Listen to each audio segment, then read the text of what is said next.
cold at the touch, dead in the eyes, no signs of life no more. I put your love under the knife.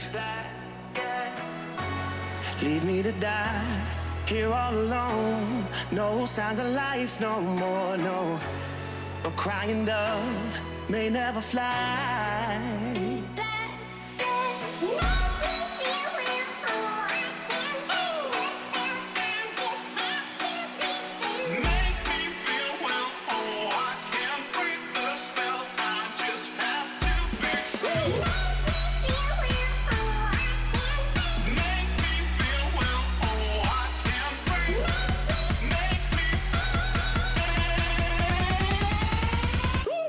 Black and white.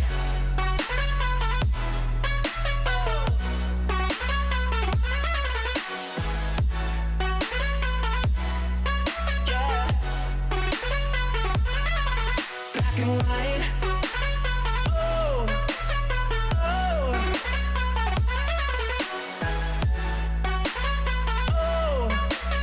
oh. Just black and white.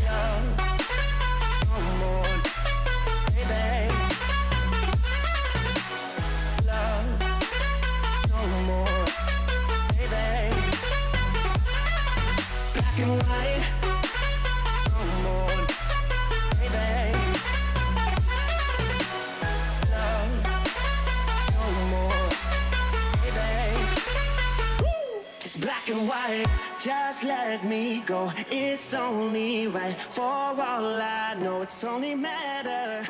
It's calico, it's black and white. Just let me go. It's only.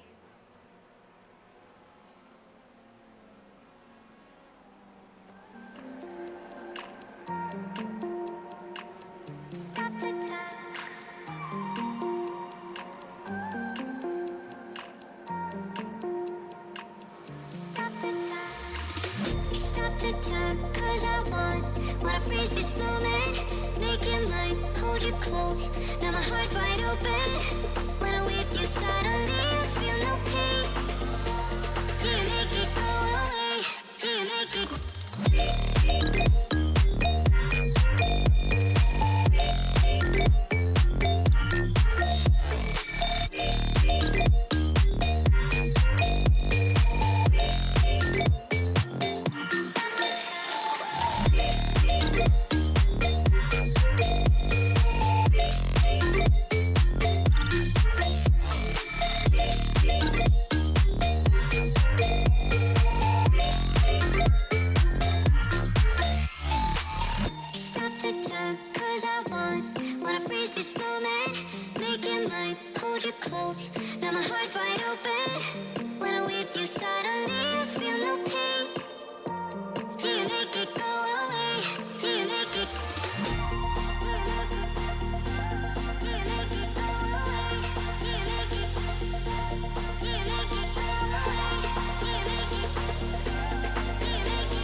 Opportunistic, still rubbing panels as they go together. It's folded the wing mirror in on Gerardo's car. Misano is such a difficult circuit for these guys to get right. There's a lot of start-stop sections around the back. It's a very, very quick section as well. It's a fantastic start from the 23. They're 4 wide there by the look of it.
Good evening, everybody. Welcome to Chaz Draycott Media, and welcome to the next round in the NEVO TCR Series, the fourth round of the championship.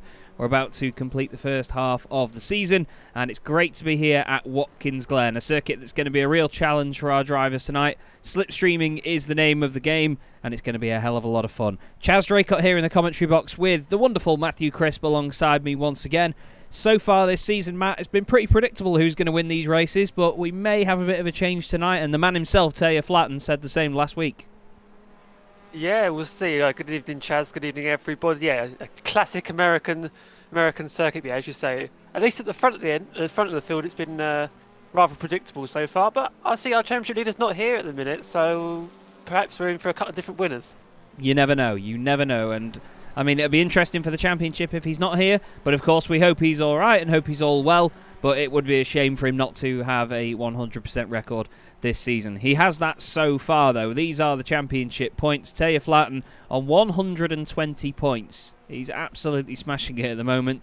20 points, 6 races completed, and he has got maximum from it. Preben Vala and Nick Clibbens both on 60 points, half of what the championship leader has as we get to the halfway point of the season. Hakon Ask in 4th position on 51 points ahead of Sam Smith, and then it's very close between Stephen Norman, Morgan Butler, Ben Gregory, Ben Hicks and Tim Perry. Behind them we then have the AM Championship standings, which is led by Martin Shirley for Simtech Racing Black. He's 1 point clear of his teammate Maxime Janssens, who is now no longer one of the only few Audis on the grid. We have a couple more tonight, which we'll get into in a minute. Ian Manners is up to 3rd place in the AM standings ahead of Jose Scully, and then Tom Van Putt is only 2 points clear of Rob Jackson. Behind them is Mark Redford, who had a bit of a poor meeting at Rudskogen last time out. He's followed by Jason Morris, Martin Kenyon and Niles Mansanden. In the Teams Championship, though, let's not forget that it's not just the pro teams or the AM teams that have a separate series for their scores. All the team championship points count to one big score, basically. So you have only 9 points between Ignium Motorsport and Simtech Racing Black, 180 points to 171, 108 points to the newly named iRace Esports, which is the Simtech without the H team. They've basically changed their name. They're ahead of the 2 Ignium teams, Blaze and Spark. But still, we've got a wonderful meeting tonight, Matt, that could be quite the shake-up, really, in the usual order that we're used to seeing in both classes, because, of course, we have a lot of slipstreaming on offer, don't we, tonight? And that obviously is a bit of a playing field leveler, as we call it. Yeah, it does. It'll bring some guys in who perhaps we may not have seen at the front of the field. So you don't have to have the ultimate pace to be up front. You just need to be in that leading pack and be there at the end of the race.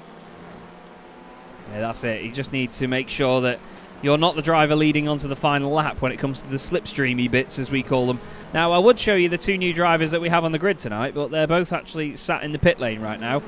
One of them is Eystein Herfjord, who I've commentated on plenty of times before. He's a very talented young man, very quick indeed. And his 5-star motorsport teammate is Xander van Herwijnen, who is in 9th position at the moment. Both of them driving Audis, which is going to be good to see this evening.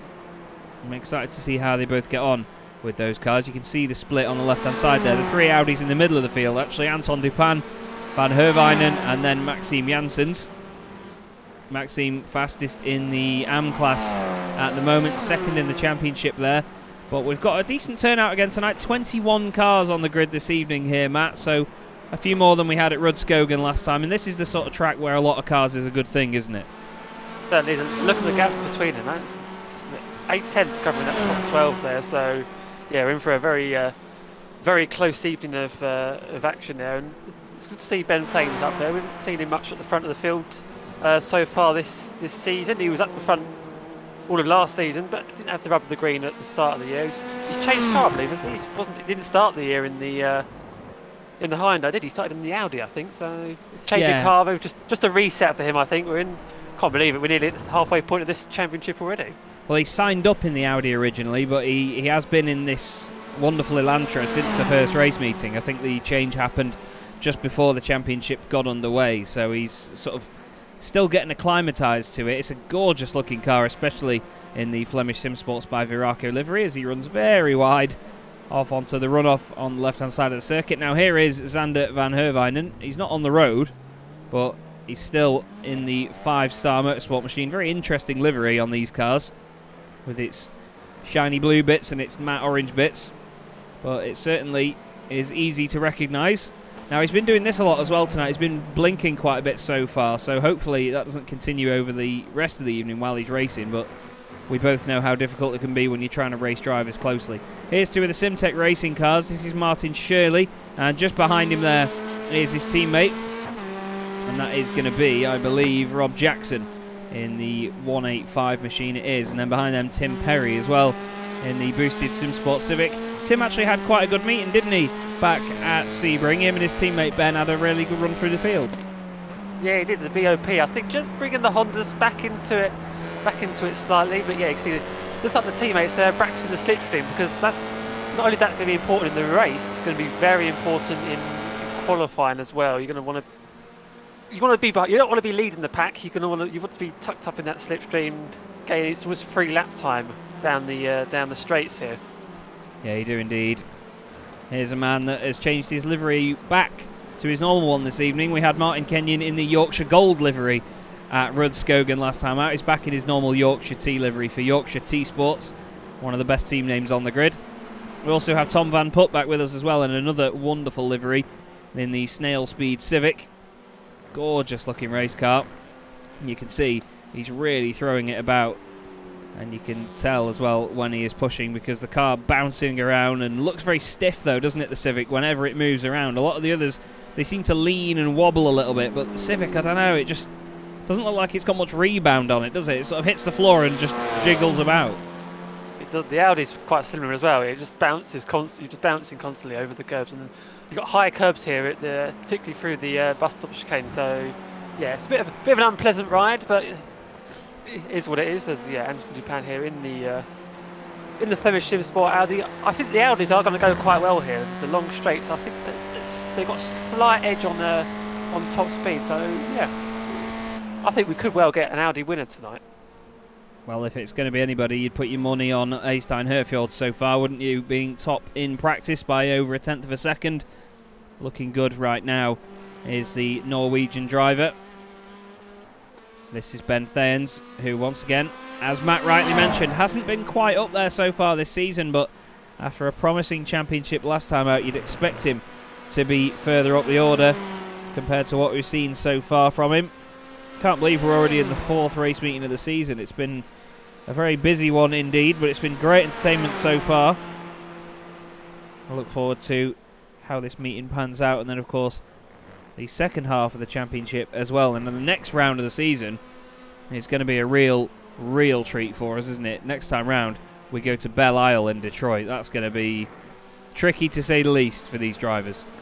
Yeah, that's a brilliant circuit, difficult circuit, but yeah, street circuit as well. They don't race that particular venue in real life anymore, or at least from next season. So yeah, but it's good to have it here in iRacing. It's a brilliant track. But yeah, focus now is on the qualifying, because they've only got a couple of seconds left, and they'll all be out all together, and then they'll probably all be moaning that they've got traffic on their laps. But oh, yeah, or sideways velocities. Yeah, so yeah, session just ticking over now, and they'll all be rushing out all together in a big pack. 10 minutes 10-minute qualifying session, so not long to get a lap in. No, it's not actually. It's quite a long lap round here as well, nearly 2 minutes. So there's going to be a lot of drivers that are desperate to get at the front of the queue and try and get some clean air, and there's going to be others that are desperate to get the slipstream from drivers in front of them. Who's one of the first out then? Preben Vala. Actually, no. First out is Eystein Herfjord, car 37. And he's going to be the man that leads the 3 Ignium cars. So you've got the Ignium Motorsport machine, then the Spark and Blaze cars. Spark, the purple branded machines, which I believe is Ben Hicks. And then the Blaze car, which is Hakon Ask, just behind him. It's the only way you can really tell them apart, to be honest. But, I mean, they've been an amazing team so far this season in all 3 respects, haven't they, to be honest, Matt? They've just been solid. Yeah, I mean, they have. You wouldn't expect anything else from this team. Yeah, solid outfit. But it's nice they all their different teams are in different colours. It helps us to... oh, yeah. Yes, I like it when teams do that. They have different liveries for different colours. I know Our team, we have each of the drivers, we have our own colour, we have different accents, different mirrors and things. Yeah, it's nice, easier to tell the cars apart. Yeah, for sure. And on an unrelated note, here is Rob Jackson in the Sim Racing blue machine, which is identical to Sim Racing black cars. Then again, they're both blue and black, so fair play. We have the iRace Esports guys all together here. And you can see they have changed the livery. They've got the logo on the side of it. It's sideways by the 27 of Sam Smith. He's got Nick Clibbons behind him. And then their AM counterpart, which is, apologies, Jason Morris. I nearly called him Rob Morris then. I know a Rob Morris from other aspects of life, aside from motorsport. You can see just ahead there as well, Tom Van Putt moving past some traffic on the right-hand side, which is John Roberts in the camouflaged Honda Civic, the Ukrainian Air Force digital camouflage that they have on their Sukhoi Su-27 flankers. Wonderful looking car as well though in that livery.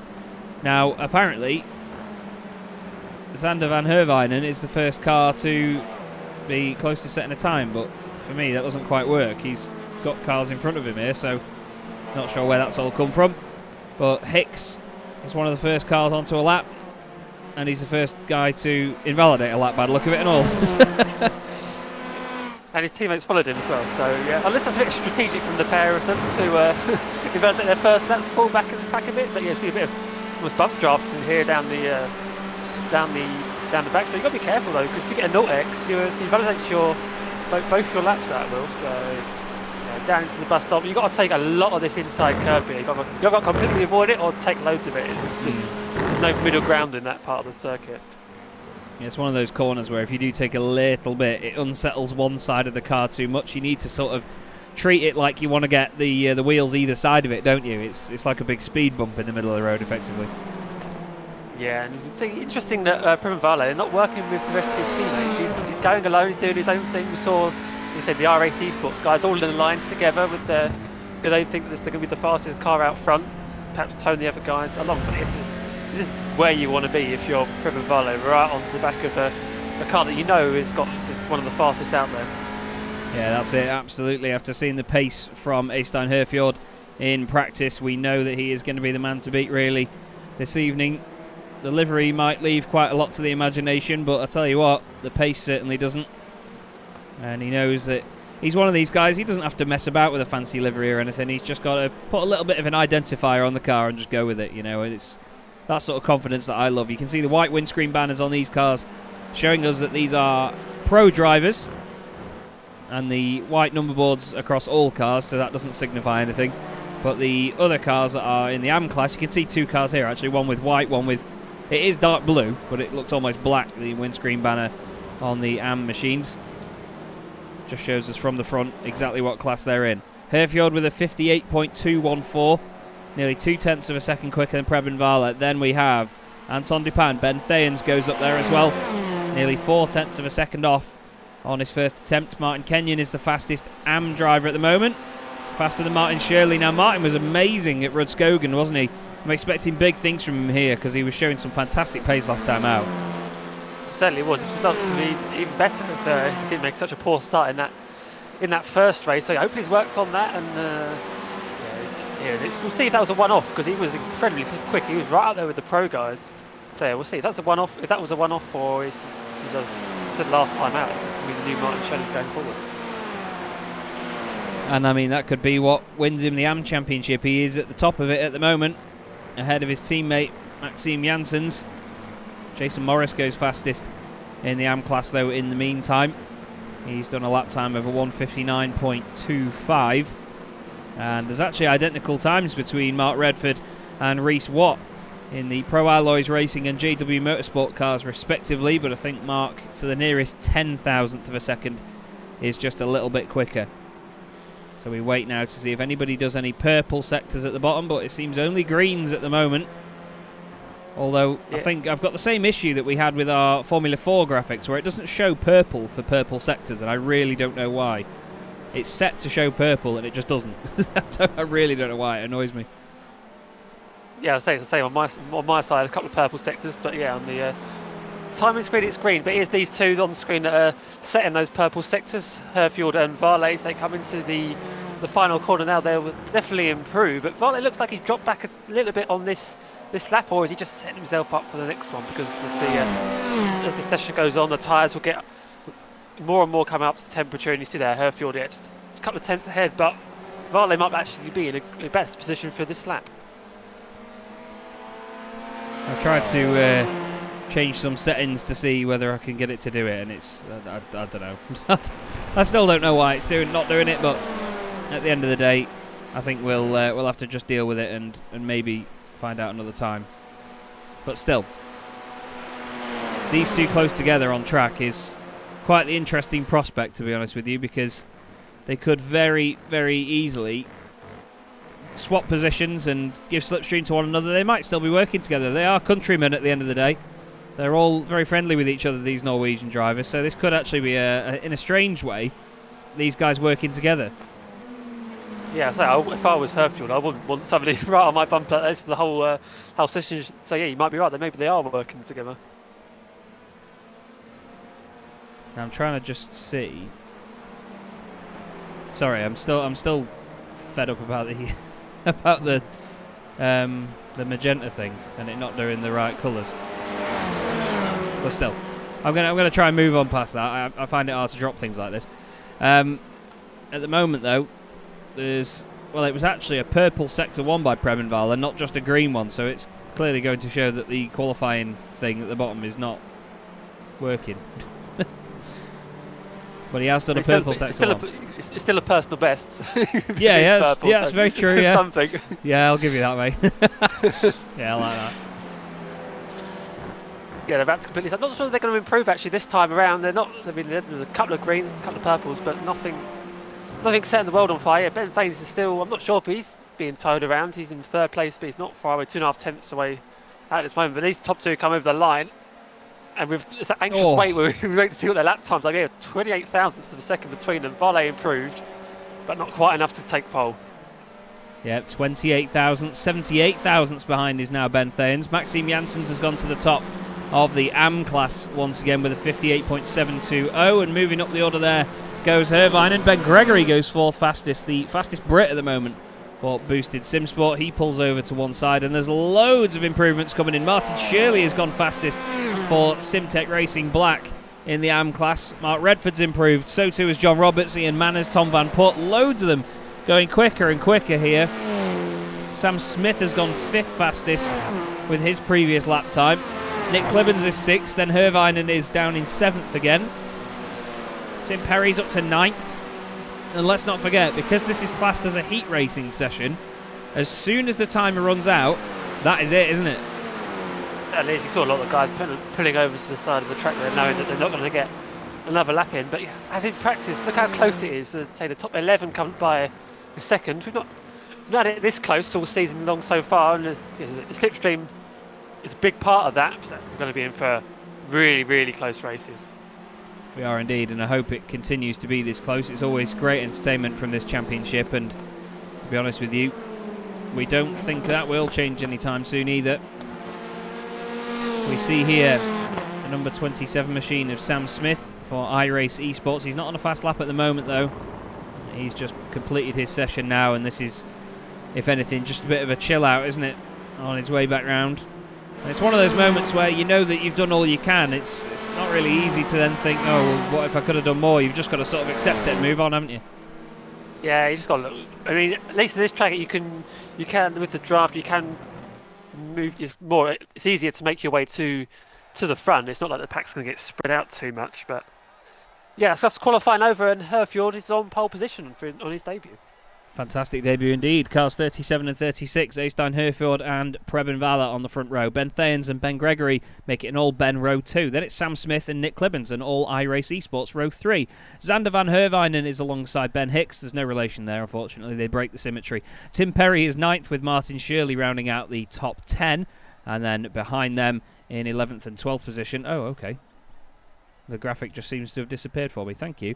Anton Dupan 11th with Maxime Janssens in 12th. Then it's Mark Redford and Hakon Ask in 14th. John Roberts and Reece Watt make up row 8. Then it's Jason Morris and Ian Manners next up.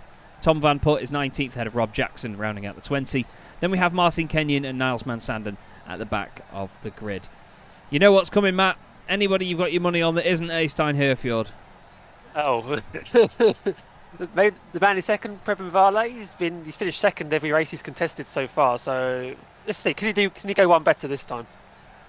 Well, we'll have to wait and see.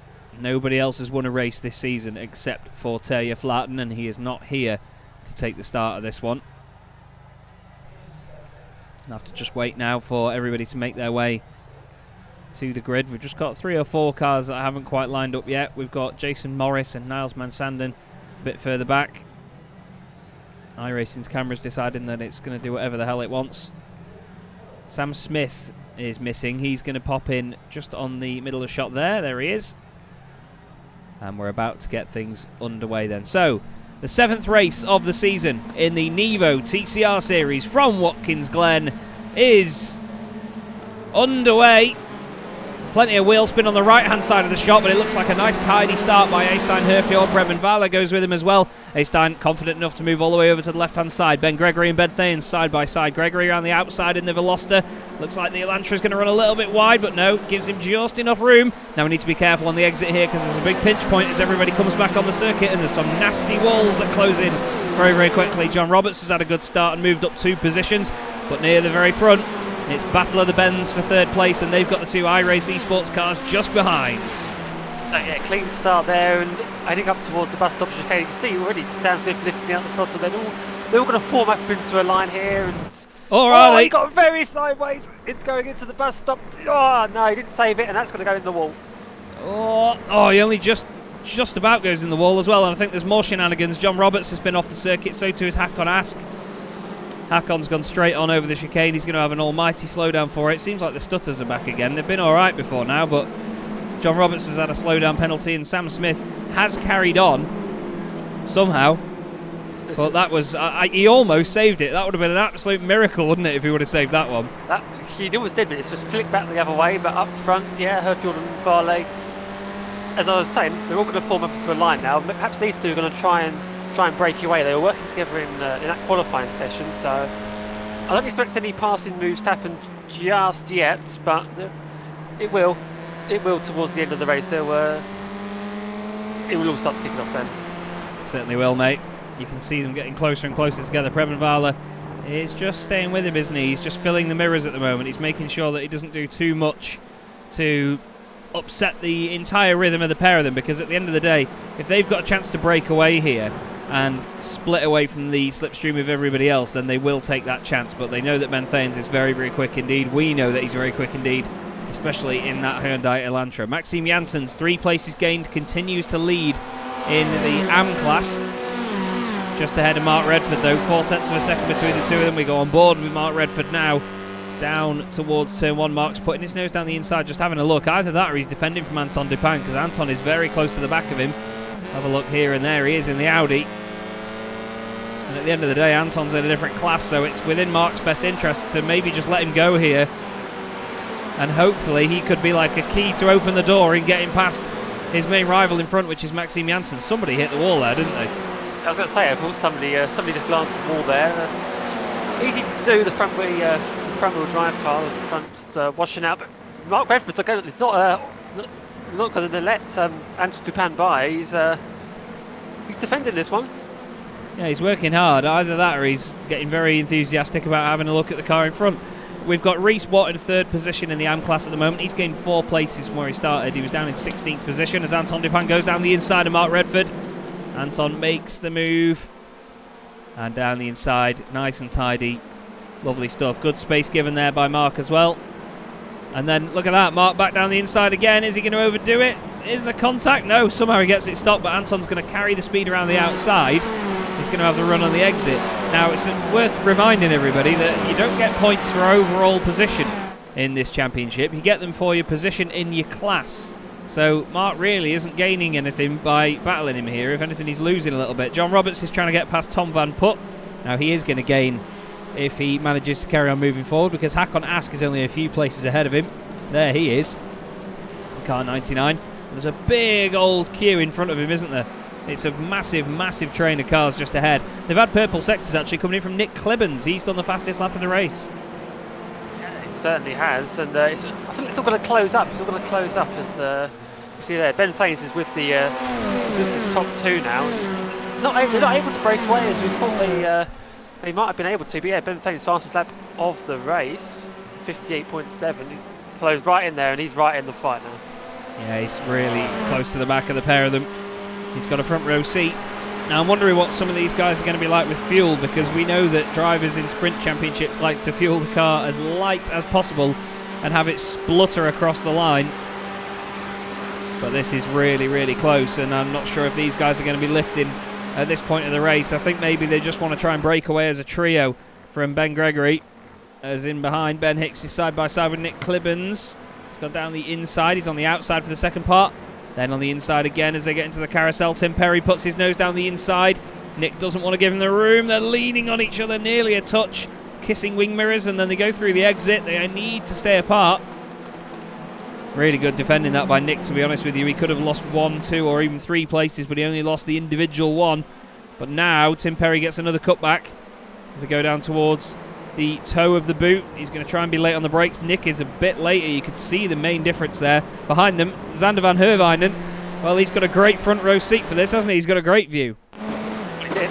Oh, yeah. He's back with us now. But yeah, that battle, as good as it was to watch, they've lost the pack ahead of them now. So we've got 5-car train now up at the front.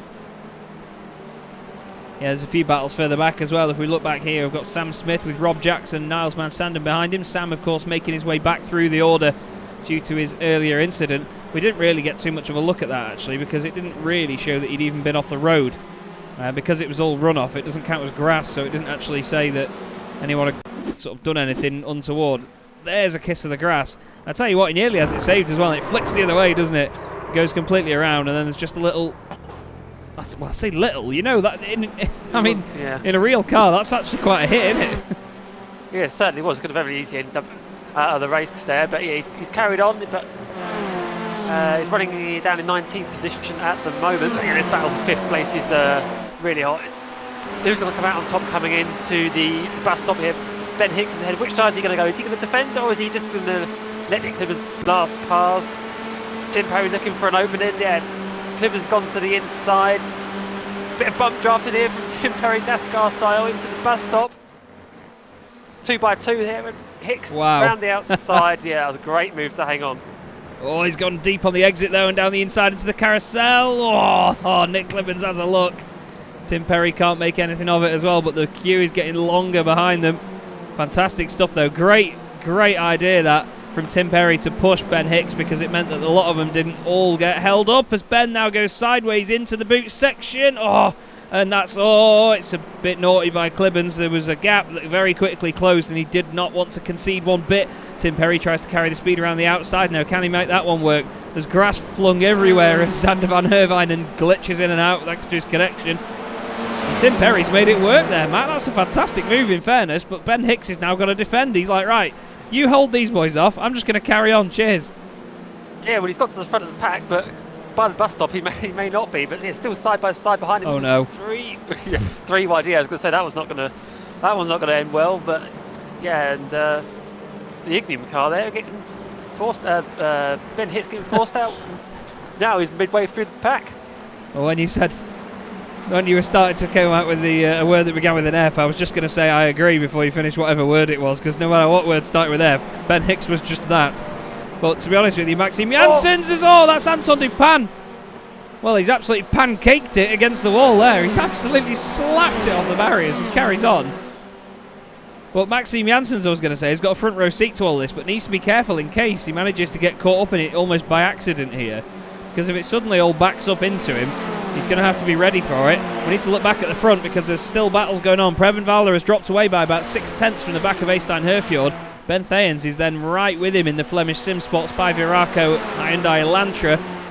Side by side into the bus stop they go, and he's down the inside. Preben leans on him on the way, and that was so close. I think they did make a tiny bit of contact. Ben Gregory now has a front row seat for this as well. But we do have this quartet at the front that are now a good 4 seconds clear of everybody else. Ben's gone, well, we're not sure what happened to Varley then if he made a mistake, but Ben's gone, do you know what, I'm going to have a go to get past you, because Herfjord's getting away just a tiny bit up front there. That four car train up front looks rather spicy. It's rather spicy down here in the back as well. Spicy everywhere. Ben Hicks is having a go at Zander van Herwijnen. We've then got this man, Anton Dupin, battling with his countryman Maxime Janssens and fellow Audi driver. Hakon Ask has gone back a little bit, despite gaining 3 places from where he started this race. He's just, I don't know, he's sort of fallen off this battle a little bit. Maybe just taking a bit of time to assess some damage that he's got. Maybe his steering's slightly out. We'll go on board with him and have a look, see how it's behaving, because he doesn't seem to be putting too much lock on. No, it looks alright. But we've had it before, haven't we, where we've seen drivers just get a tiny knock in a battle and then the steering's been out by a good 10 to 15 degrees, and that can affect it so much. But he seems to be getting away with it just now. You were saying about just a lap ago, Maxime Janssens got to be careful about the rest of the AM class drivers. Look, they're right behind him now after he was sort of sitting back in that battle, and it's Mark Redford, second in the AM class, is not too far behind now. No, he's getting there, isn't he? He's really closing in. And then we've got Reese Watts, who we're looking at here in the old Honda Civic behind him. Martin Shirley and then Jason Morris, the next 2 cars as well. Martin's not been as on fire as we expected after the amazing performance of Rud Skogan.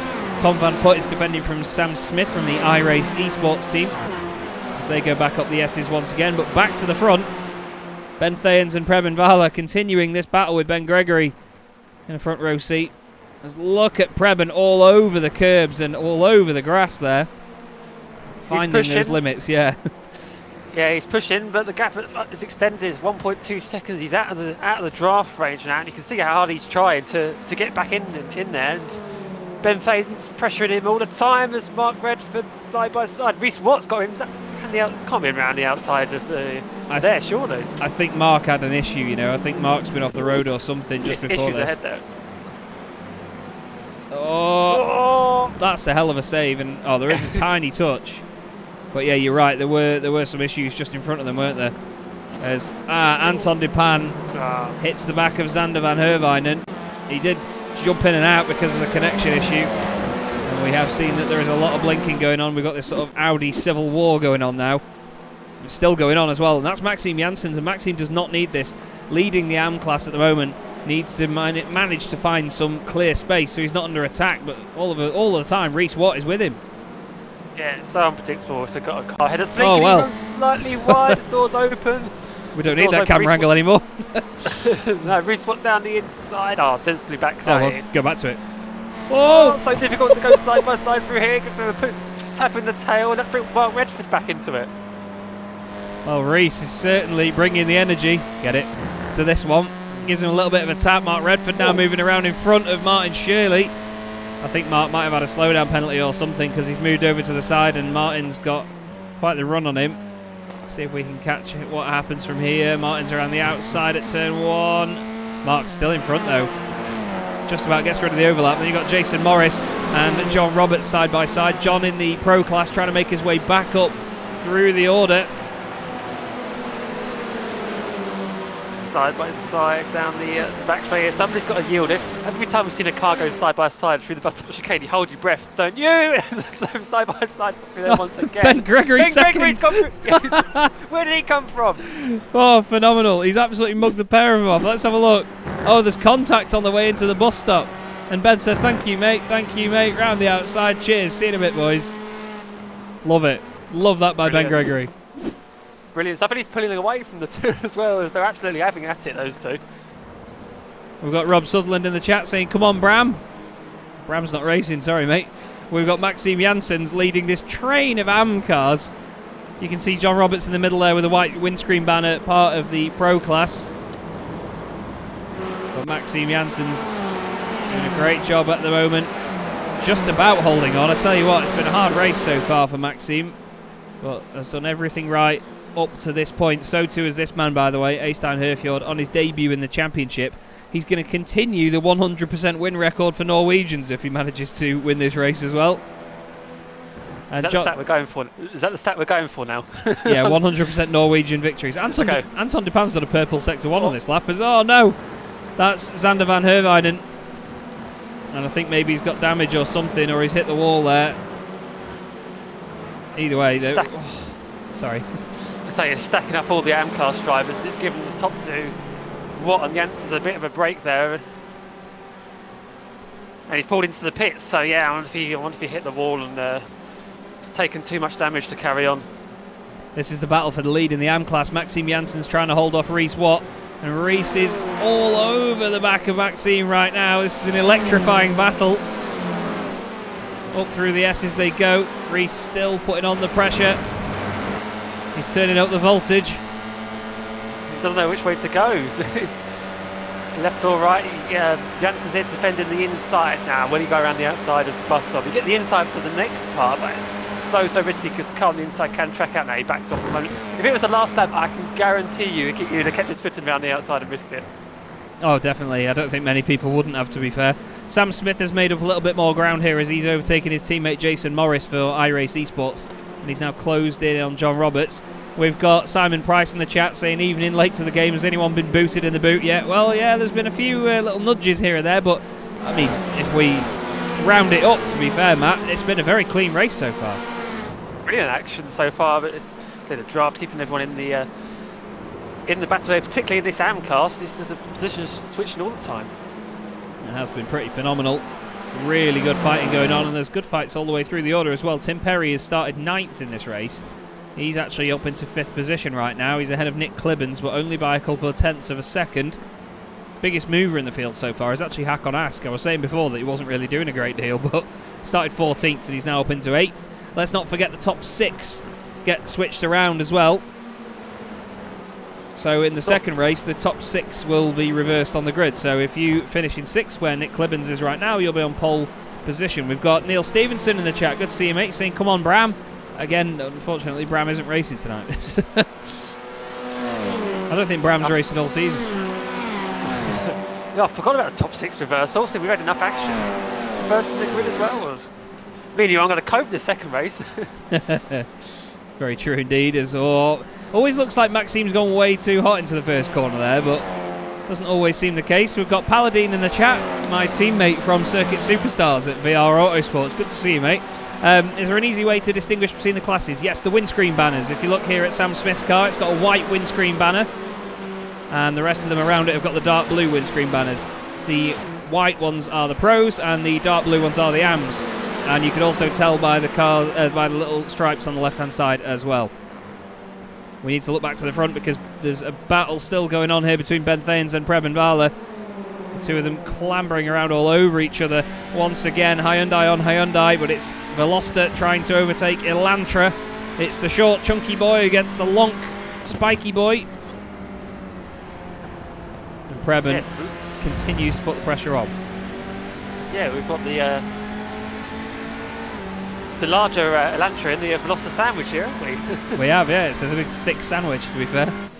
I'm sure you can say that on this. Run. Anyway, we've got Martin Shirley, who's right behind Mark Redford in the AM class, but it's an interesting prospect, this, because we've got the 2 pro drivers behind them of Sam Smith and John Roberts. Now, they may be in the pro class. It's not all just on paper. Sometimes there is a distinct difference. And look at this. Mark is going to be praying that something happens right now to Martin Shirley, and, well, Martin says very kindly, through you go. I don't want to lose too much time. I want to let this just pan out as easily as possible, because at the end of the day, even though Martin's just lost a position there, he hasn't lost a position in class, so he's not actually down any championship points from where he was a few corners ago. He's not, and he's going to hope that Sam Smith can drag him along to his next AM class rival. It's Mark Redford. A lot of weaving going down the front straight here. Sort of Maxime Janssen starting it off, and they all try and follow him. He's desperately trying to break the slipstream, but he's still all over the back of him, and that could well be a slowdown penalty for Sam Smith, running incredibly wide there at the first corner. The way they've done the off-track system at turn 1, I think works really well. Forget that for the moment. Side by side for second place. That's round the outside goes Ben Thanes. Oh, that's a beautiful move. Ben Gregory gave him the space and slots back in for the time being. But yeah, it was a brilliant move round the outside. That was excellent stuff, and great respect as well, because Ben could have kept his foot in there and, you know, closed that gap off and turned Thanes around if he didn't leave him the space, but he made sure that They both made it through safely. He's all over the back of him now, though. He's glued to the rear end of that Elantra, and Preben Vala has just got to pray that nothing happens between the two, that he gets caught up in. And, well, there's a little bit of something to get caught up in. Gives Ben a little kiss in the right rear, I should say. And Ben's got a great run on the exit because of it, by the look of it. It's almost like it spurred him on.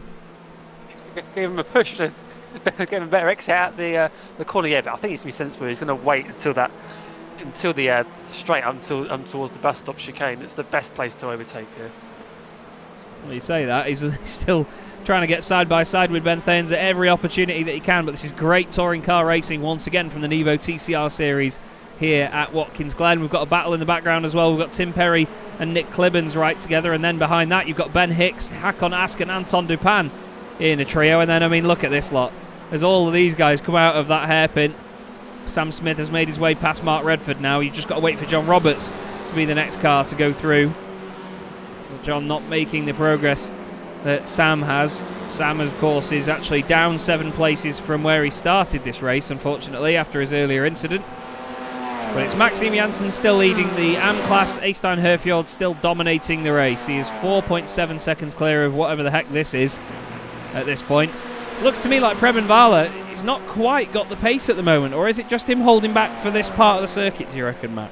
I reckon he's waiting for maybe the last lap or two to make his move, just see where he's stronger, where he's weaker. I think, yeah, he's just waiting, I reckon.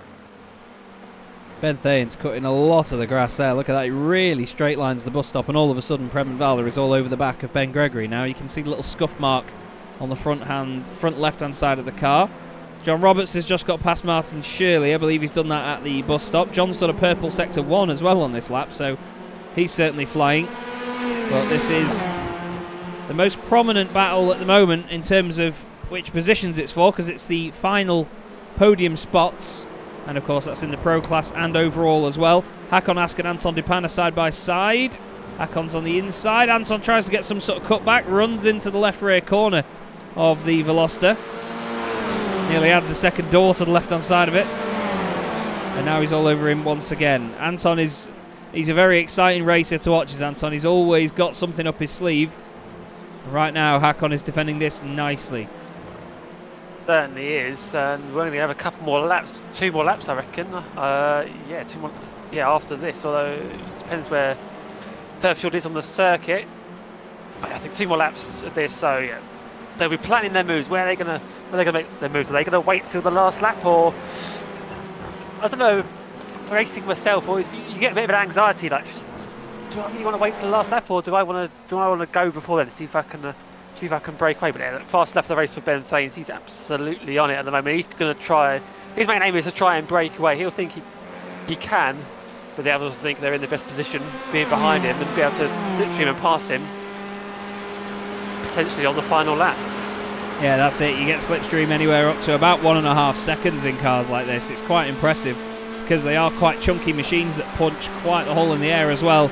I was commentating at Monza on the weekend at Clio Cup Europe, and I tell you what, those cars punch a hole in the air as well. People were getting slipstream from around 2 seconds back from the car in front, and look at that. Preben was almost judging where he was turning in based on what Ben Gregory was doing there, and you could see that Ben turned in early, and when he corrected, Preben corrected as well.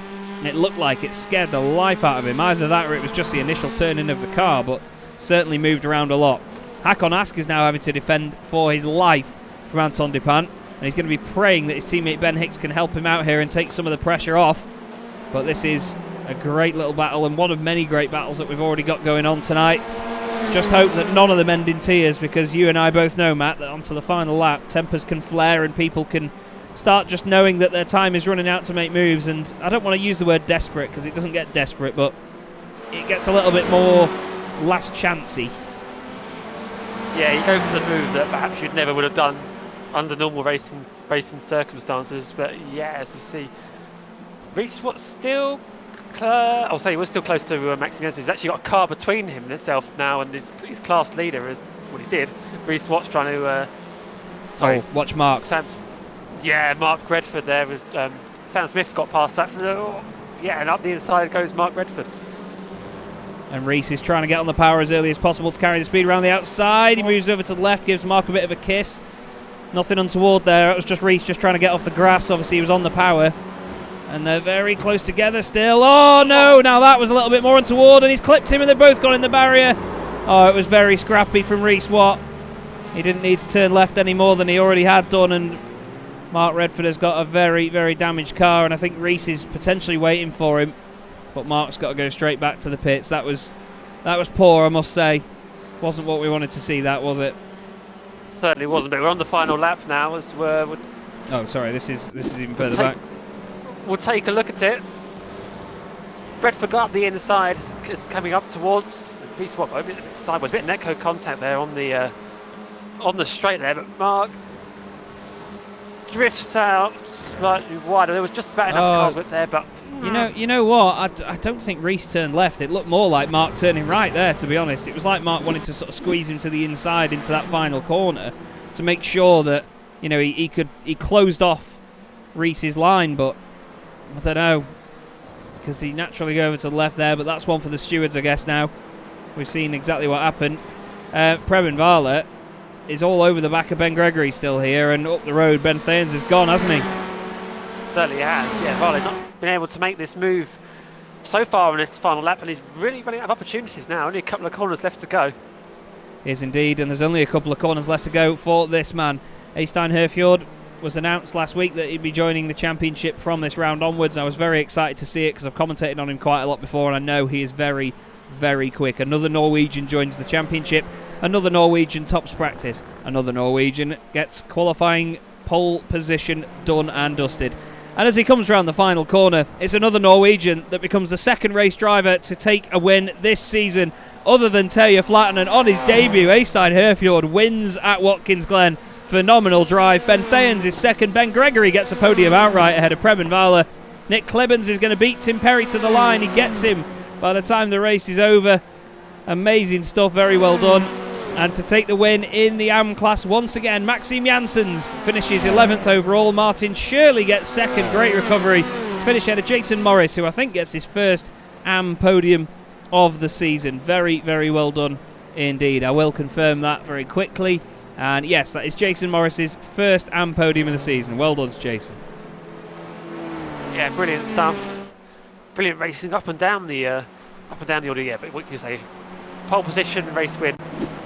It's not a bad way to start your to come into a championship midway through the season and blow everyone else away.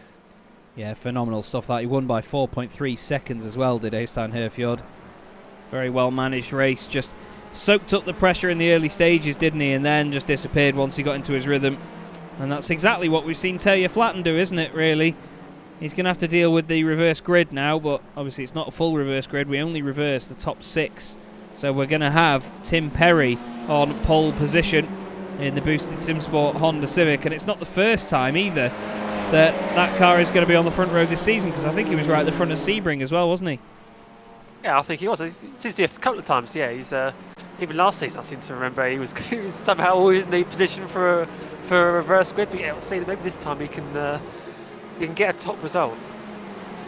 We are still waiting for one car to cross the line. Actually, Rob Jackson is just coming around the final corner in the Hyundai Veloster, so he gets his bit of airtime.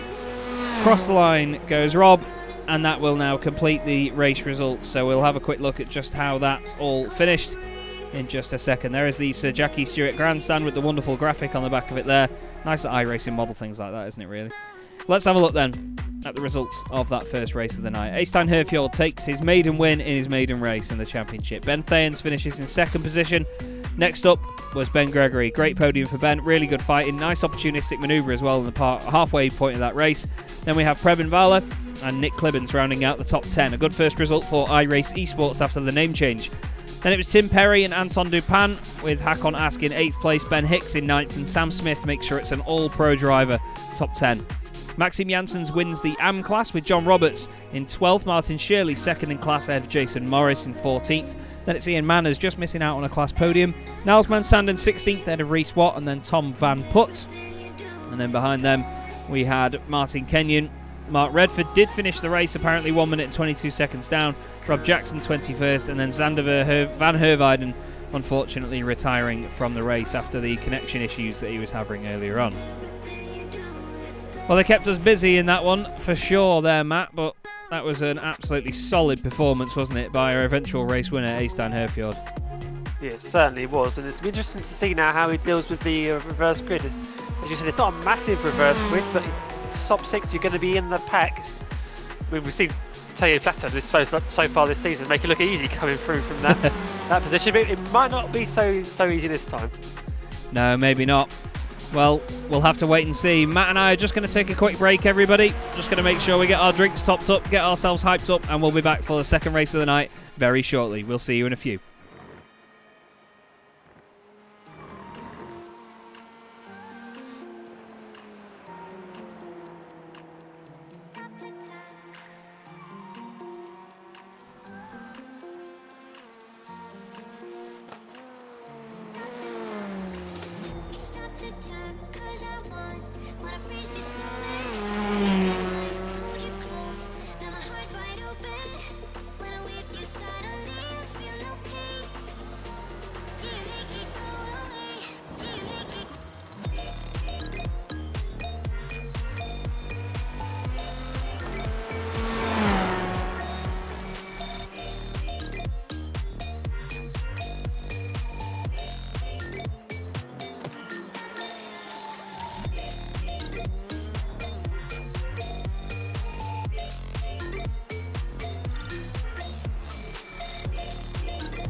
Hello again, everybody. Chaz Draycott and Matthew Crisp here for the NEVO TCR Series from Watkins Glen.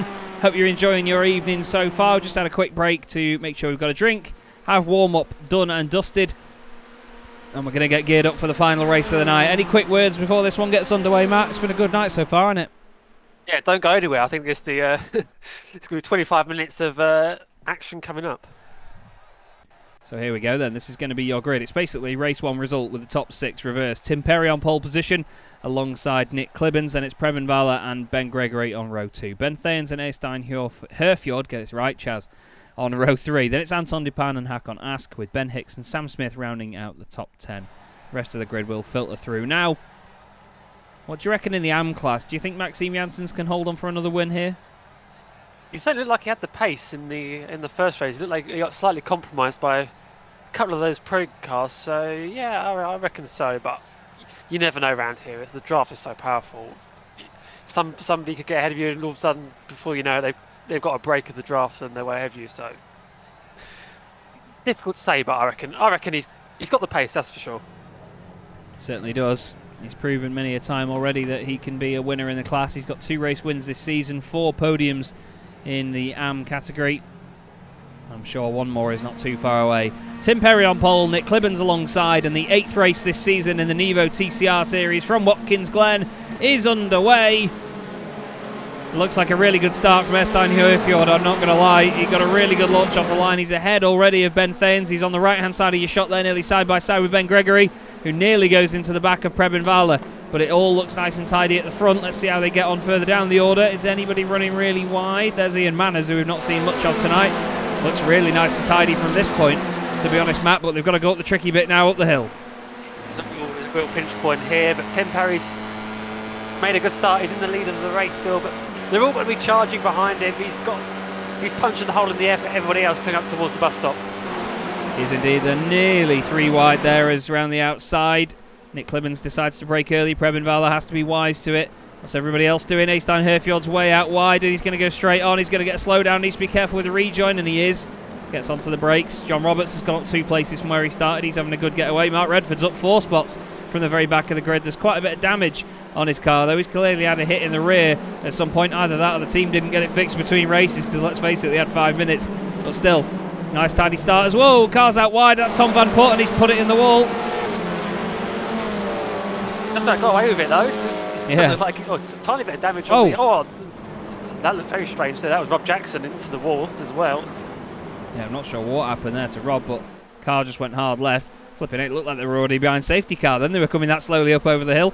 But it's Tim Perry still leading the race. Nick Clibbens and Preben Valle second and third. Then it's Ben Gregory, Ben Thanes, Anton Dupin and Estein Højfjord, who went straight on, is now down into 7th spot. So it's not going too well for him at the moment. John Roberts going well. Mark Redford, what a fantastic start he's had. He's just gained his 5th position in this race. And he's got Sam Smith ahead of him, who again has lost places. Sam's dropped 4 spots on this start already here, Matt. Something has clearly gone on for him there. Yeah, it seems to be a bit of a trade. He seems to make poor starts in a few of the races now. But Mark Redford, yeah, he's already with the top guys in his class. So he can see the lead of the class ahead of him now already. This is what happened with Tom Van Putt. He's gone late on the brakes. He's nearly hit Ian Manners, and he's just gone in the wall. And then what happened to Rob Jackson? It was slightly strange. He sort of...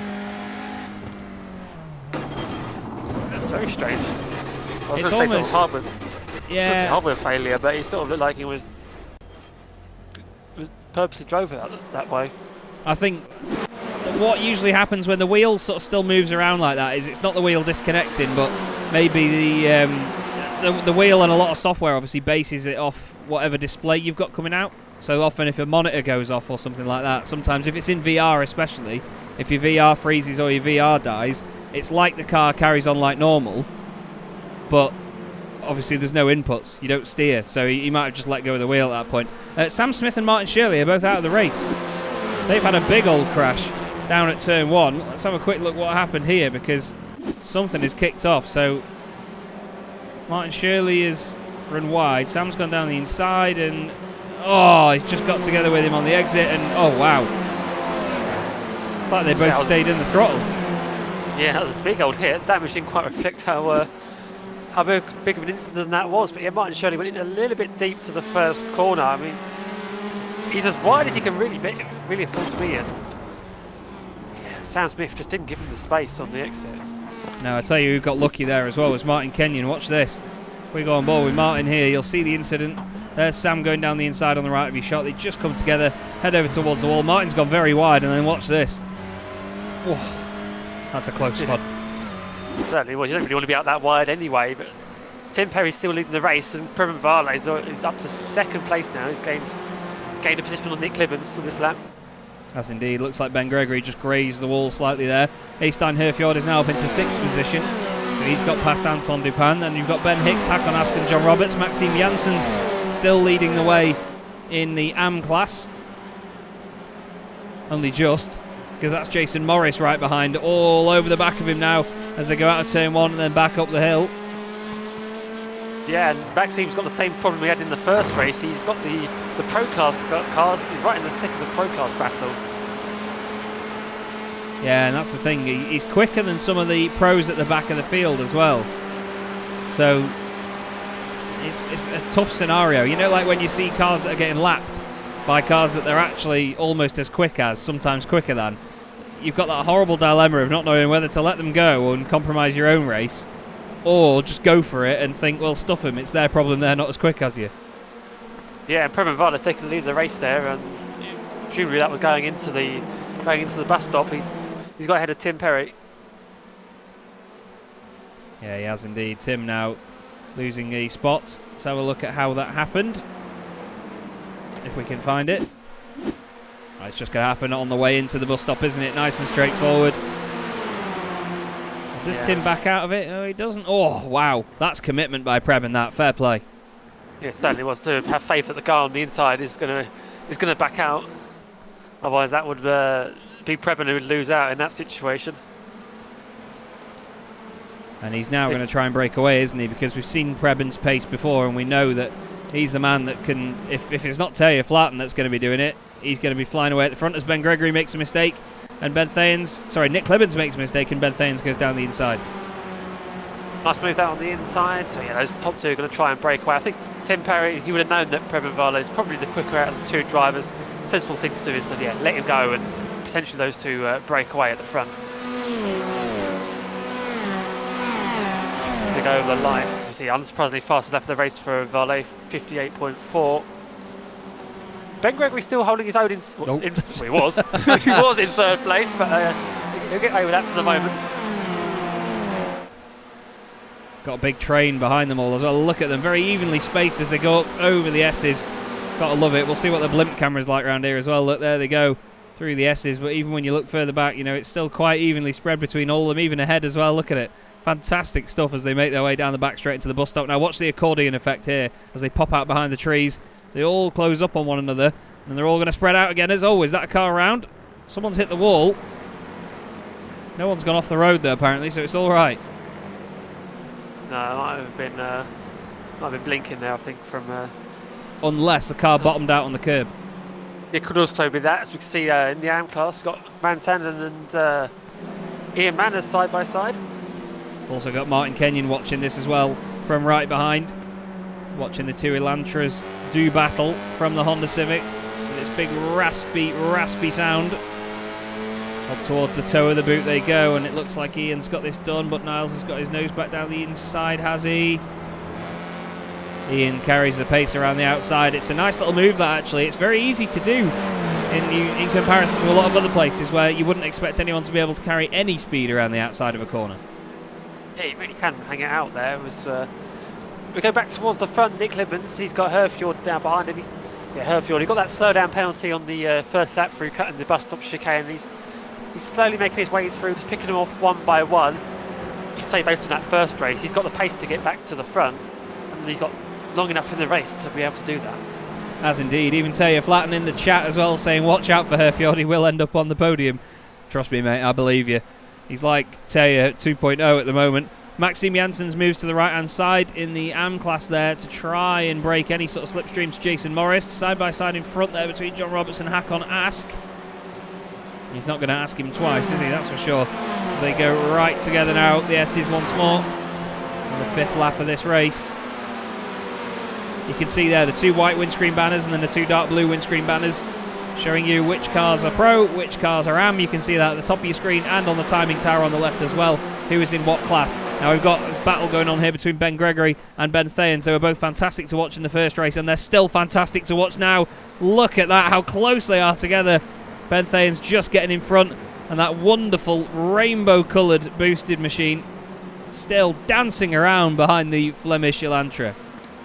These two are going at it. The sensible thing here to do would be just to sit in here and see if Ben Thayens, see if he's got the pace to catch back up to these two. And Ben Gregory was doing a great job. Ben Thayens actually set the fastest lap of the race on the last lap. So Gregory here, I reckon he's going to be sitting in, and let's see if they can catch up to the top two. Just having a quick look down the order to see what people are doing sector-wise. We've had a few purple sectors from certain drivers. Anton Dupin, one of them, did a purple sector 3. We've had a purple sectors 1, 4 and 5 from Ben Thayens on the last lap as well. So Flemish cars both going really well at the moment in terms of their pace. Anton is currently where he started this race, just missing out on getting reverse grid pole position. But that whole train you see there, that's the lead train in the field. It's fantastic. Yeah, that's what the reverse wind does. It just brings more people into the battle here. And so Jakob in the chat saying that it's nice to see there's not somebody leading by 5 seconds. It'd have been exactly the same if Flatten was in the race. He would have been able to get away with this. That's how powerful the slipstream effect is around here. It's very true. You've just got to sort of use it to your advantage, haven't you? And just play the game. That's the thing with races like this. It's not all about outright pace all of the time, you know. It's what effectively is pack racing, isn't it? You know, you need to pick your opportunities and just wait for chances to come your way. As we see Reece Watt now all on his own for a few moments as Xander van Herwijnen blinks in and out. Xander has gained 8 places after starting at the very back of the grid, so he's having quite the run, but obviously he's not in a position where we would have expected him to be, because we know how fast he is. Yeah, going back to your point there, it's a different kind of race now. I feel like you have to, you don't just go for the overtakes when the opportunities are coming. You have to think a bit more about it. This is a good moment to make the overtakes. You say it's a bit like NASCAR racing. Yeah. In a way, of course, they use this track and the not this layout of the circuit, but this track for NASCAR. And I think it is quite similar to that. So I see Mark Redford's one who does a bit of NASCAR. That's the NASCAR trucks. So it's kind of a bit like what he's used to, but you're in TCR cars. Yeah, it's a different kettle of fish in it to drive, in fairness, but I know what you mean, though. It's a fantastic layout as well. They use what's known as the cup layout here, so they don't always use the bus stop. I know in the past they've run it without the bus stop chicane, but they go round the hairpin and round the carousel, and that basically becomes the penultimate corner before they go then left and right. So clearly not the penultimate corner, Chaz, but they join onto this straight here when they use the NASCAR machinery around here, and then these final 2 corners, and it's always very entertaining. But you're right, it's like restrictor plate racing when you go to Talladega or Daytona. You know, they're flat out all of the time, and it's all about who you slipstream and when, and which lane you pick at what time, and when you get a chance to change that, and avoiding contact and working with the guys in front, and when to then work against them. It's such a massive mind game. It's just great to watch, and this is one of those races now where drivers are being kept together by the slipstream, but at the same time they still have to be able to work well on the twisty stuff. As Sam Smith has, oh no, it wasn't Sam jumping down the order there, apologies, I thought it was Sam, but it was Xander going down the order, and Tim Perry and Ben Thanes are side by side for second place. Not a place you want to be side by side. You see, they want to get the draft of Prema Vale up front, so and that would be Tim Perry who gets that. But he's broken away now up front with this battle as they come into the bus stop. You always hold your breath, people going side by side, and Perry around the outside. Oh He's my always on God. the curb on the inside there and a bit more. But he holds on to his position for the moment, but Ben back down the inside. This is excellent stuff, because we could even go on board here with Anton Dupin. You still get to see the battle. It's almost like they're right in front. Ben Gregory goes to the inside. Ben Thanes covers it off. He's still down the inside as well. They disappear behind the iRace Esports Veloster in front, but this is an epic battle. And look now, everybody wanting to make moves on everybody else. Eystein Herfjord's in the middle of this as well. Gregory looks again down the inside of Ben Thanes, who also looks down the inside of Tim Perry. We've got an incident further back. Ian Manners is off and in the wall. Reece Watt is also in the wall. Second race in a row where he's been involved in an incident. Niles Van Sanden's also been in a crash. Oh, Reece goes into the back of Ian. And what happens to Niles? Oh, right, Niles is hit. Right, okay. So we need to look at Niles here. So Reece hits Ian. Oh, and then Reece loses it by getting on the brakes a bit more to try and avoid the potentially returning to the circuit Ian Manners. Back to this, though. Yeah, Varley's gone now. Yeah. Varley's won the race, so I think you might as well wait for checker flag for him now. Yeah, this battle for second place is going to be incredibly intense from now to the end. We've still got 11 minutes yet. It's only just got over halfway in this race. It's fantastic. Absolutely fantastic. So Tim Perry, second position for Boosted Simsport, ahead of Ben Thanes for Flemish Simsports by Viraco. Then we have Ben Gregory for Boosted Simsport, Eystein Herfjord, 5-Star Motorsport, Anton Dupin, Flemish Simsports by Viraco, and he's got Nick Clibbens all over the back of him as well. If we go to Anton Dupin's car, there is Nick Clibbens in the iRace Esports Veloster. Epic stuff. And there's still more cars that can catch on to this battle as well as they head up towards the bus stop once again, and Perry and Thanes side by side. And Thanes there. Brilliant stuff there. Really, really good. You can see Tim Perry tries to make the move back on him that he got Well, he fell victim to previously as well. And he's still trying to fight back, isn't he? Looking at the outside, Ben Gregory on the outside. You don't know where to look here, bit of contact as well. Not somehow in the same position as well. Herfield just got past Gregory. Yeah, as well. That's actually teammates. Boosted as Ben pushes Tim into the hairpin. Eystein Herfield gets caught out. Look at Anton Dupin on the inside. Oh no, there's contact there. Clibbens and Herfield. And then Gregory runs out wide. He's now on the grass on the left. And look at this through the middle. Ben Hicks says thank you very much. He suddenly picks up on all of this as well. Anton Dupin gained a place. Ben Gregory's not a happy bunny. Maybe he got run out of room there by Anton Dupin. But that's phenomenal racing. And look, I think Anton's giving it back, has he? Has he? Yes, he's... No, he's not. He's just had a bit of a slow corner. He's not giving Ben the position back. Now they're still side by side on the exit. There's more contact as well. And Ben's not a happy boy. Anton's getting a little bit close to him, though, for my liking. They're side by side once again. Around the penultimate corner. Ben makes it really tidy around the outside. Lovely stuff. Wow, this is good racing, this. Let's have a quick look back, though, at what happened here. Let's figure this all out. Yeah. Oh, this was the previous lap, sorry. Yeah, Anton Dupin getting on the inside there at turn 1, but it was through the boot that it all kicked off. It started here going down into the bus stop. Ben Faye's made the move on Tim Perry, but yeah, at this point Anton Dupin probably doesn't even think he's part of this fight. It's all about to kick off ahead of him. They're all driving to the inside because they don't want somebody diving up the inside there, because you can overtake there. Look at Ben Gregory, though, all over the back of his teammate Tim Perry in that magenta and black camouflage boosting machine. There's a little touch on the way in, then Tim Perry gets sideways. Ben's still pushing him at this point. Clibbens is on the inside of Anton Dupin almost. Eystein Herfield's around the outside of Gregory. Now let's slow this down for a second. So Gregory hits the back of Perry. He runs wide and hits Eystein. Then he hits the back of Tim again. Anton Dupin just flies back up the inside. There's contact behind, and again, I don't know. That's not too bad, that, from Anton. I think that's just a racing incident between him and Ben there. I think Ben maybe didn't leave enough room on the inside, and Anton was expecting Ben to leave a lot more. But still, they've all carried on, and that's the main thing. Eystein Herfield is down into 7th place again, but still the battles rage on, and it's just a few positions further back than it was now. Yeah, Herfield's been pushed back down to 7th place, so instead he was picking off positions, he's been pushed back to where he started. He's got the 2 Ignium cars behind as well, Ben Hicks and Hakon Ask, and then John Roberts in this as well. Maxime Jansen's still leading the AM class by 2.4 seconds over Jason Morris as well. Here comes Eystein Herfield down the inside of Nick Clibbens. Nick's giving him just enough room on the way into the corner, but he closes the gap halfway around. Needs to be careful. Moves over to the left a bit to give a bit of an indication to Eystein to say, look, I don't want to give you all this room.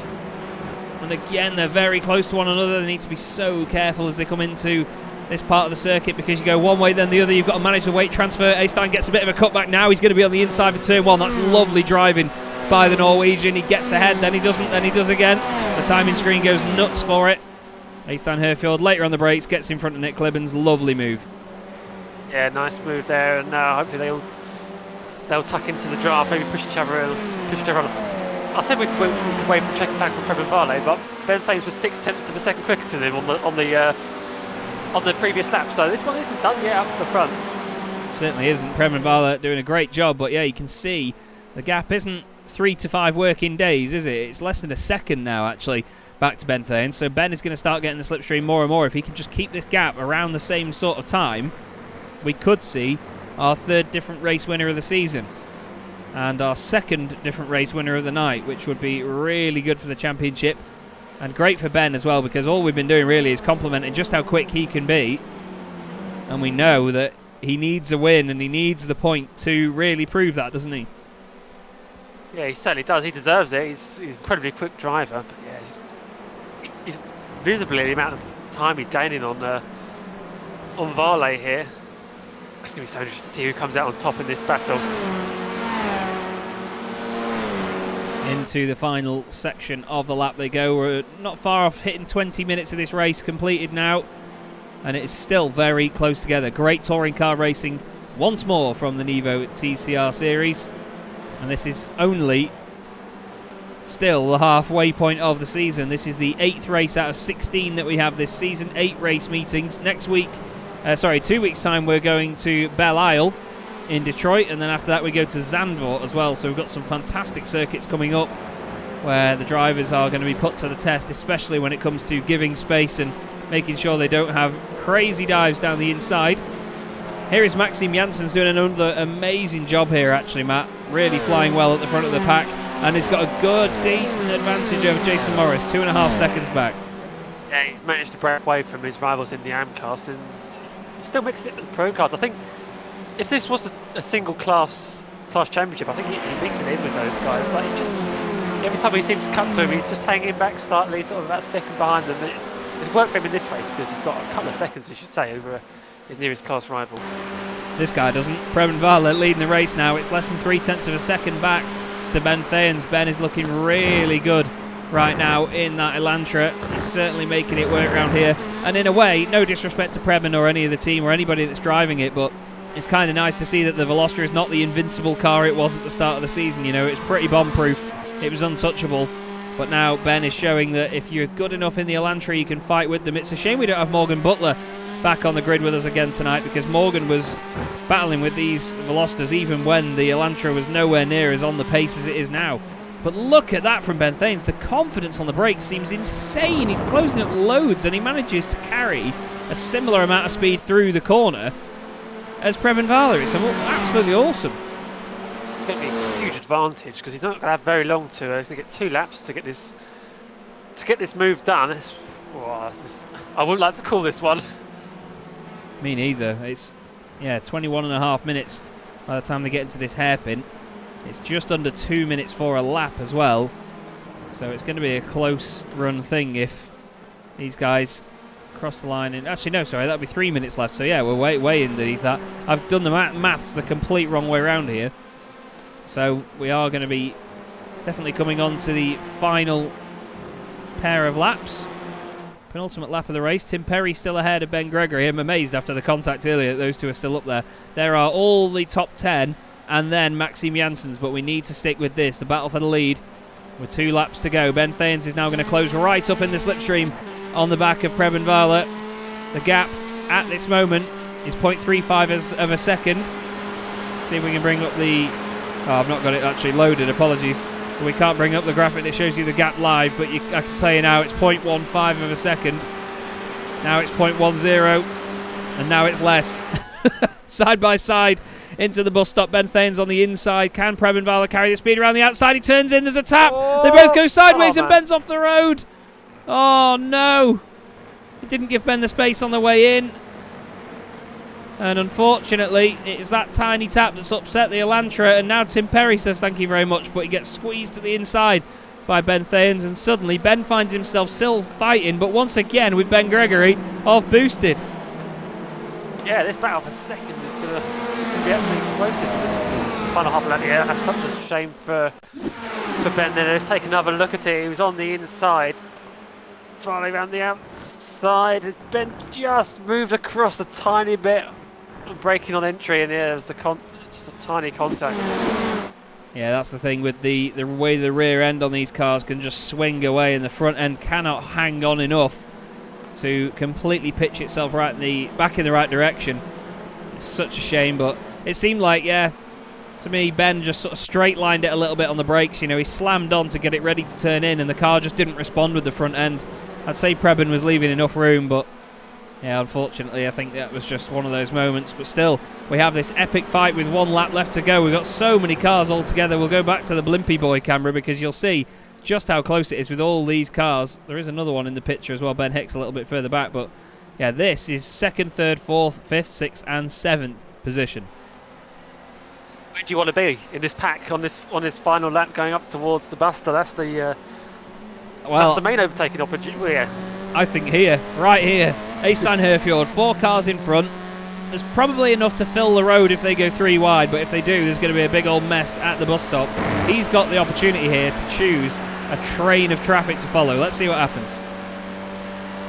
It sounds like he's flipping out the throttle already. Doesn't want to get involved, or are they all just going to stay in the pack and just have it out war? Tim Perry there, a bit of weaving to try and defend his position. But after we hyped it all up, they've actually all stayed in one big line. Oh, they're boring, these lot. I'm joking. But to be fair, though, they're all thinking about the long run. And this is the thing, in a championship like this where you have 8 race meetings, it's not a massively long season, 2 races per night, you've got less opportunities than most series that you see on iRacing and different leagues. A lot of people, when they have touring car racing, they have 3, even sometimes 4 races in a night. That's a lot of opportunity to score a lot of points. When you've only got 2 a night and 8 rounds, you really have to take every point as it comes. And I think a lot of these guys know that with the gap that Terje Flaten has absolutely smashed so far at the top of the championship, they have to take any points they can right now because he's not here to get any tonight. Yeah, and he's going to be his main rival in the championship, Preben Vale. He's going to be picking up maximum points from this race. He had half the points of Flaten coming into this, but he's going to carve into that lead significantly after tonight.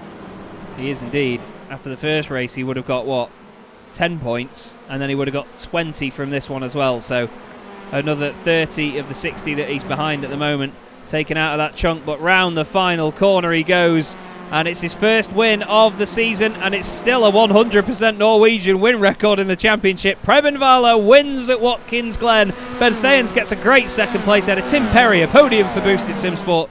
Ben Gregory next up, then Anton Dupin, Eystein Herfjord, Nick Clibbins, John Roberts, Ben Hicks, Maxime Janssens just beats Hakon Ask to the line and takes 2 wins out of 2 in the AM class tonight. Jason Morris was second, Mark Redford was third. Mark Redford, the biggest mover in the field there, started 20th, finished 13th. What another amazing race.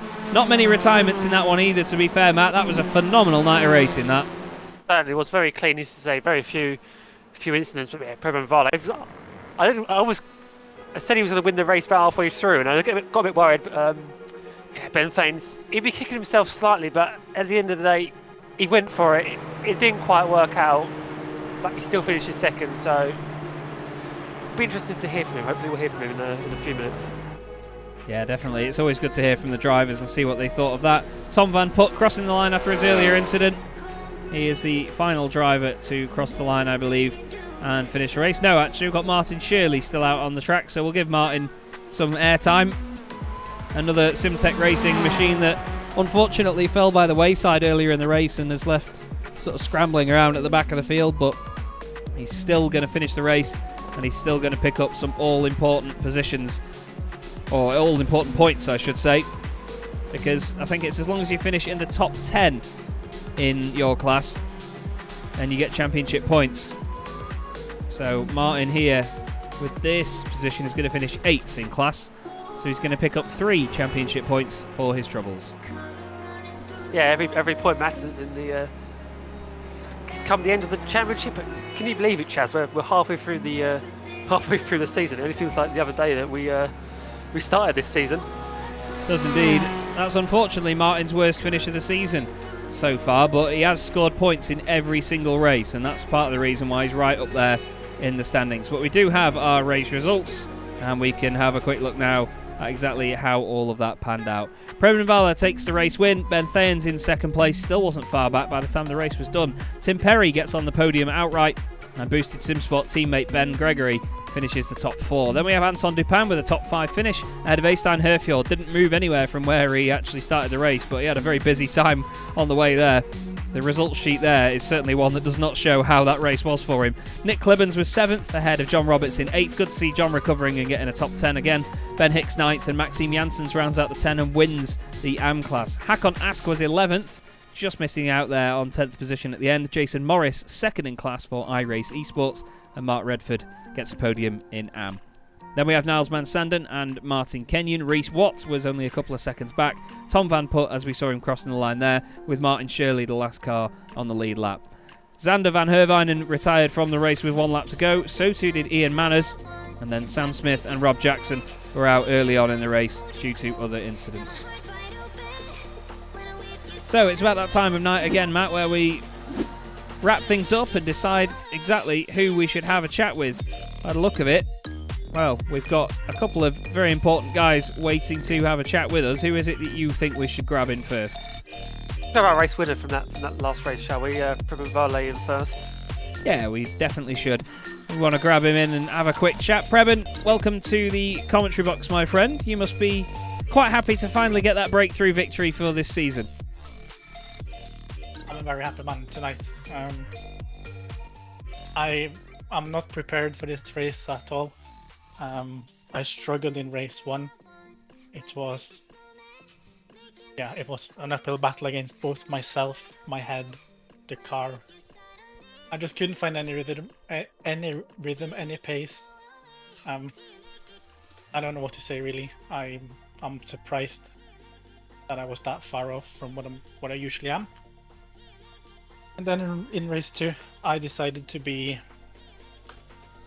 I'm not going to say forceful, but determined. Yeah. I was either going to win that race or I wasn't going to finish, I think. Well, that's the thing. I mean, it's one of those tracks, isn't it, that demands a bit of that from drivers. You know, you have to make the opportunities. You have to really go for it and push where you can, don't you? Yeah, and I think that was my main problem in race 1. I was too kind. I had a good friend leading, and I told him to just stay focused on the road, and I'll take care of the ones behind you. And when you have that mentality on a track like this with all the draft, you're gonna find yourself in trouble.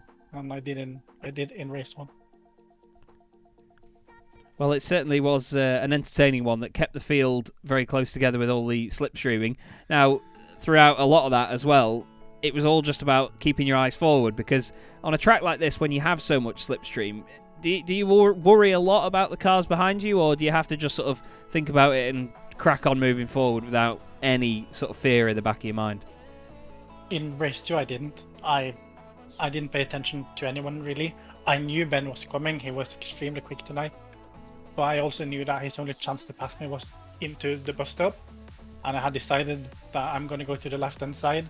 So he has to push me off if he wants to pass me. And he didn't, so there was really no way for him to pass me tonight, I think.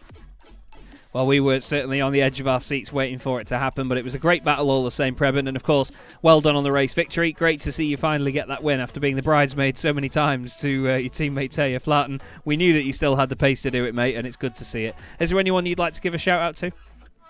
It's the same people as always. Ignium, all my teammates there. Javier, who's not driving tonight, is a big part why we're all doing as well as we are. He puts in the hours in the setup and make sure we're all prepared. All my friends and family for watching. It means a lot to have messages of support when I'm done.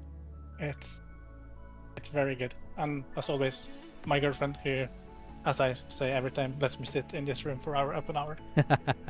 Bless her. Absolute keeper. Well, very well done, Preben. Great to speak to you again, mate. Thank you very much for stepping in, and we look forward to seeing you again very soon. Well done. Thank you, Chaz. Cheers. Well, you've got to thank ground control, haven't you, Matt? That's what I always say. Whenever anything happens, it's like, well, we've got to get clearance from ground control first. We've got to ask the missus. But fair play to Preben, though. It was good to see him get that win, wasn't it, in the end? Certainly was. It's nice to hear that all the England guys, they work together, and important point there. Of course, open setup this championship, so we've not had that before in this series. But nice to hear they all work together. And Tia wasn't here tonight, but he was chipping in, helping with his teammates. Well, that's absolutely it.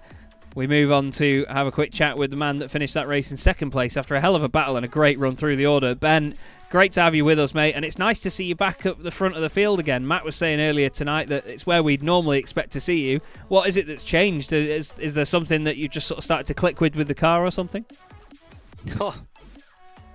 Really good question, but yeah, the car really felt nice to me, a bit like when I raced in the Audi back in the days, or yeah, what is it, a couple of months ago. But yeah, I really I was connected with the car, went really well, had some close battles. Yeah, the real TCR racing, and that's what it's all about. That's what I like so much about iRacing. Well, that's it. I mean, the cars, they can sometimes bounce off each other a lot, but they feel heavier now. You know, they can withstand a lot more contact, and you can race them like proper touring cars, and that's what we wanted all along, wasn't it? Indeed. Yeah, it was a real sweaty evening. The two races were really action-packed. Enjoyed every moment of it. So yeah, big thanks to the guys I was racing with. It was with respect. It was close on the limit, but real fun. Well, we're certainly glad you enjoyed it, Ben, and next time round we go to Belle Isle. Is that a circuit you're looking forward to?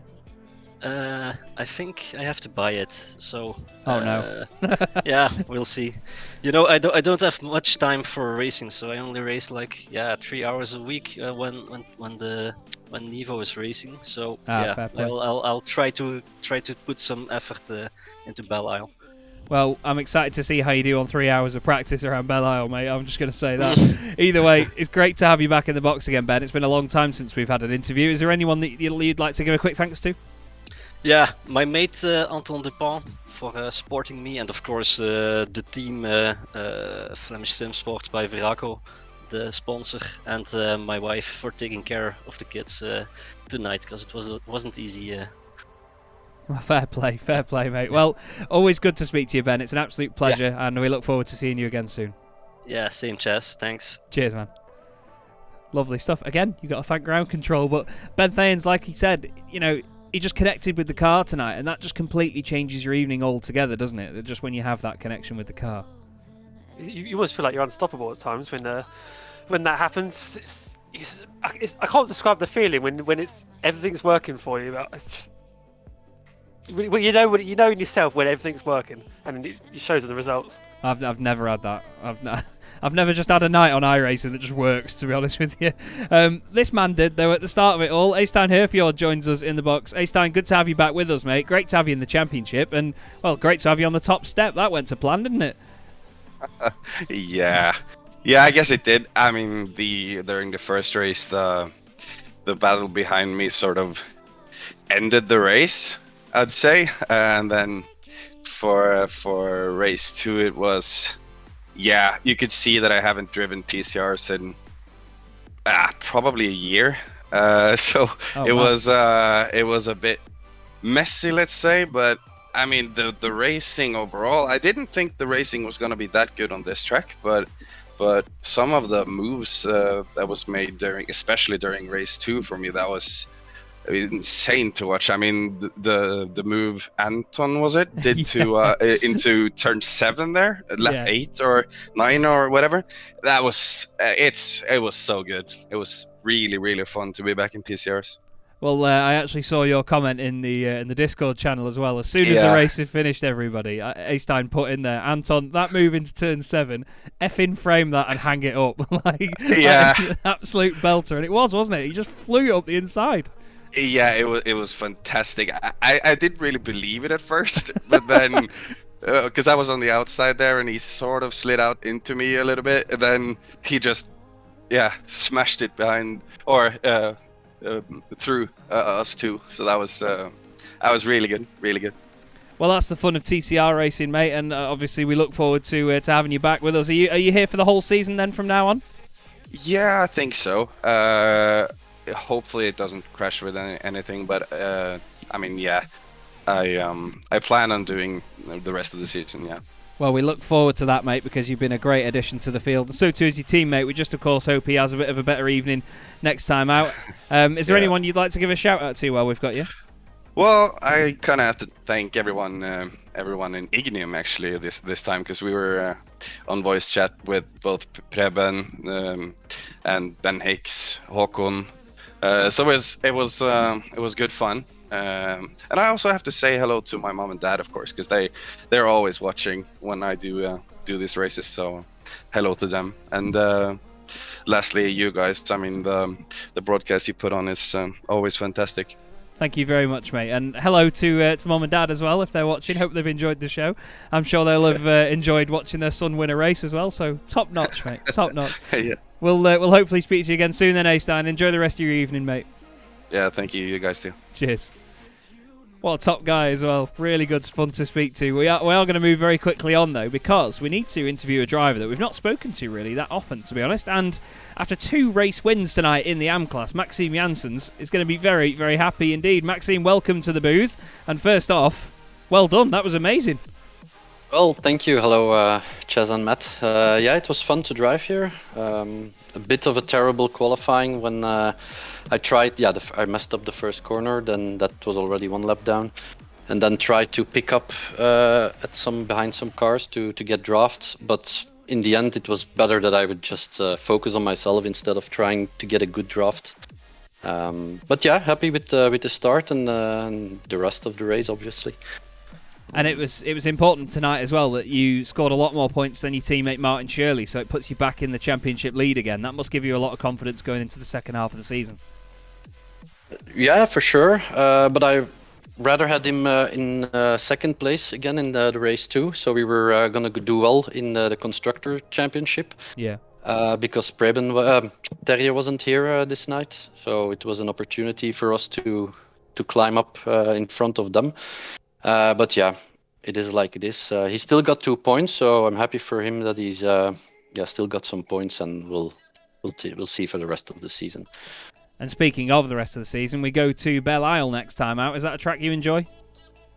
I very much enjoy street racing, so I'm looking forward to that track. It's been a while that I've raced there. I did race there in Simracersworld, but yeah, that's a while ago, so I'll definitely have to dust off the rust. But it's going to be fun.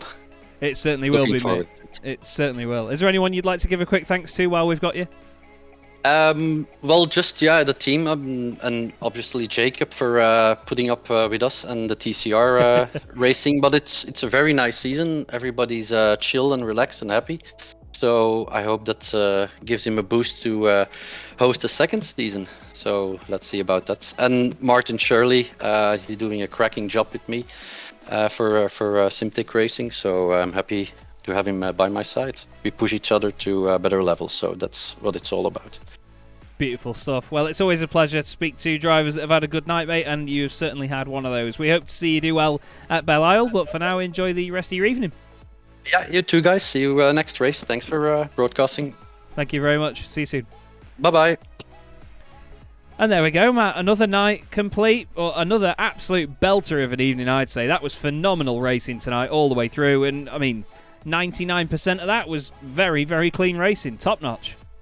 Yeah, I thoroughly enjoyed that, and it's a great point that Maxime made there. TCR, it does have a bit of a reputation for there's a bit of few arguments normally in the discourse after the race, but this league, everyone's been getting on. If you see, I'm sure of you, I've looked at the Discord, everyone's loving the racing. It's I haven't seen none of the arguments that you get in other TCR leagues. No, definitely not. And I mean, it's not the category's fault or anything like that, but it is one of those sort of disciplines that it encourages close racing because the cars should be able to just deal with it, basically, because that's what touring car racing is all about. Contact is normal, but I think some people take liberties with it, and that's where a lot of the arguing comes from in TCR leagues. And you're very right. There's been a lot of toxic ones in the past that I'm sure we've both seen, but this is easily the friendliest one that I've ever watched, and it's great to see that, and obviously be a part of the Discord behind the scenes as well, isn't it? Because we get to see that positive reaction. Certainly is, yes. Everyone was happy. Everyone's talking about that double overtake. They're still going on about it. Yeah, no. Yeah, very nearly a triple overtake there, but yeah. The whole evening has just been brilliant, hasn't it? Great racing up and down. Okay, a couple of incidents, but yeah, those things happen, and I can't wait for the next one. We've got 2 whole weeks to wait now for the next one. I know, it's going to feel like absolutely forever, but that was a real corker of a night. The first half of the season is over here in the NEVO TCR Series, but we hope you've enjoyed it up to this point. As Matt rightly pointed out, in 2 weeks we'll be going to Belle Isle, but it's another fantastic night completed. Eystein Herfjord and Preben Vala make sure that it is still a 100% winning record for Norwegian drivers this season. Let's see if that carries on in 2 weeks. For now, though, thanks for joining us, everybody. I've been Chaz Draycott with the wonderful Matthew Crisp. This has been the NEVO TCR Series on Chaz Draycott Media. We'll see you in 2 weeks' time. Good night.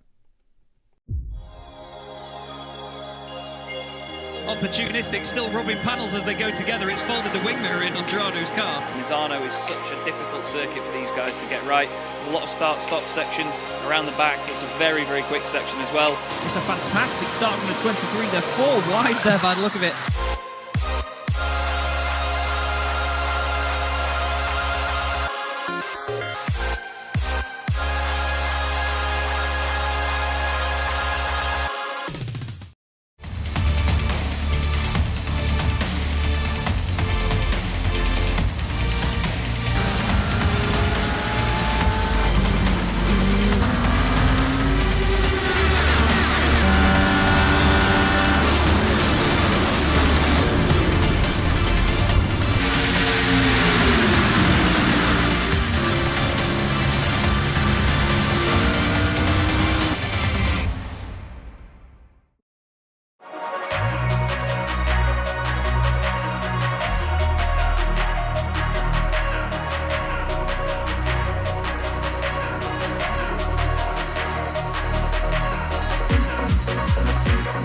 Bye.